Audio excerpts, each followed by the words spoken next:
नमस्कार भाविकांनो, अधिक मास महात्म्य कथेच्या दुसऱ्या अध्यायात आपण पाहिले की गोमातेचे मुख अपवित्र का मानले जाते. आजच्या या तिसऱ्या अध्यायात आपण ऐकणार आहोत गोदानाचे अलौकिक महत्त्व आणि पौलव्य ऋषींची अद्भुत कथा. असे काय घडले होते की ज्यामुळे स्वतः ब्रह्मा, विष्णू आणि महेश यांच्यासह 33 कोटी देवांना जीवाच्या भयाने गोमातेच्या पोटात लपून बसावे लागले. चला तर मग आजची ही रंजक आणि परमपावन कथा सुरू करूया. कथेच्या सुरुवातीला कौंडिन्य ऋषींनी सूत पुराणिकांना विचारले, हे सूत महाराज, अधिक महिन्यात गोदानाचे महत्त्व इतर दानांपेक्षा श्रेष्ठ का मानले जाते? सूत मुनी म्हणाले, हे ऋषींनो, आपल्या कृषीप्रधान देशात गोधन हेच सर्वात मोठे धन मानले गेले आहे. पूर्वी राजांची प्रतिष्ठा त्यांच्याकडे असलेल्या गायींवरून मोजली जात असे. पण गोदान करताना एक नियम लक्षात ठेवावा. दान नेहमी सत्पात्री म्हणजे योग्य गरजू व्यक्तीला आणि चांगल्या वस्तूचेच करावे. जी गाय दुभती आहे, सवत्स आहे, धष्टपुष्ट आणि शांत आहे, अशीच गाय वस्त्रलंकार आणि घंटा बांधून ब्राह्मणाला दान करावी. रोगट किंवा दूध न देणारी गाय दान केल्यास पुण्य लाभत नाही. आणि हेच गोदान जर अधिक मासात केले तर त्याचे पुण्य अनंत पटीने वाढते.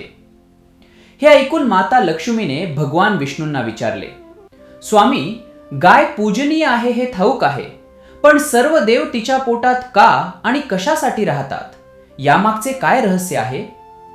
भगवान विष्णू हसले आणि म्हणाले, देवी, खूप वर्षांपूर्वी या पृथ्वीवर पौलव्य नावाचे एक महान ऋषी राहत होते. त्यांनी इतके कठोर तप केले की त्यांच्या तपोबलामुळे स्वर्गातील इंद्राचे आसन डळमळू लागले. आपले पद धोक्यात आलेले पाहून इंद्राने नेहमीप्रमाणे एक कपटी डाव रचला. त्याने ऋषींचा तपोभंग करण्यासाठी आपल्या सुंदर अप्सरांना त्यांच्या आश्रमात पाठवले. अप्सरांच्या नृत्य गायनामुळे पौलव्य ऋषींचे ध्यान विचलित झाले. त्यांच्या ओठांवरचे नामस्मरण थांबले आणि खडतर तप भंग पावले. ऋषी प्रचंड क्रोधात आले. त्यांनी जेव्हा अप्सरांना या कर्माचे कारण विचारले तेव्हा अप्सरांनी रडत रडत ही देवेंद्रांची आज्ञा असल्याची कबुली दिली आणि तिथून पळ काढला.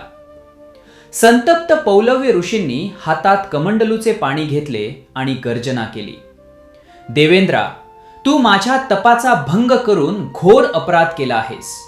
मी तुला आत्ताच्या आत्ता भस्मसात करतो. ऋषींची ती भयानक क्रोधवाणी ऐकून इंद्र थरथर कापू लागला आणि धावतच ब्रह्मा, विष्णू आणि महेशांकडे मदतीसाठी गेला. इंद्राचा अपराध खूप मोठा होता. आम्ही सर्व देव भगवान शंकरांकडे गेलो, पण तिकडे पौलव्य ऋषींची गर्जना ऐकू येत होती. इंद्रा, बाहेर ये, नाहीतर तुझ्या पाठीशी उभे राहणाऱ्या ब्रह्मा, विष्णू, महेशांनाही मी शाप देऊन भस्म करीन. आता हे संकट संपूर्ण देवलोकावर आले होते.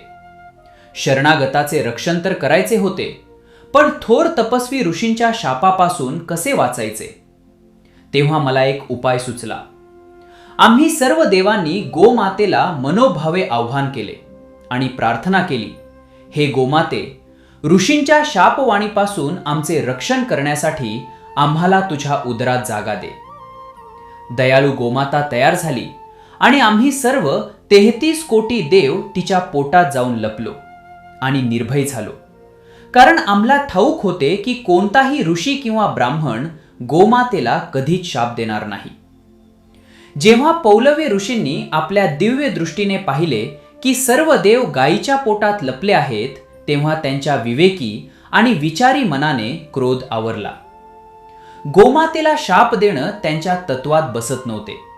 त्यांनी हातातले पाणी खाली टाकले, गोमातेला त्रिवार वंदन केले आणि ते शांत होऊन आपल्या आश्रमात परतले.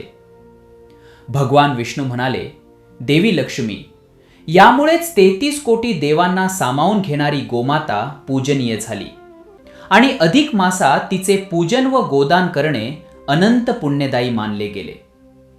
इति श्री अधिक मास महात्म्य कथा तृतीय अध्याय समाप्त. श्री कृष्णार्पणमस्तु. भाविकांनो, गोमातेचा हा महिमा तुम्हाला कसा वाटला? कमेंट बॉक्समध्ये जय गोमाता किंवा जय श्रीकृष्ण लिहायला विसरू नका. पुढील 4था अध्याय पाहण्यासाठी चॅनलला आत्ताच सबस्क्राईब करा. धन्यवाद.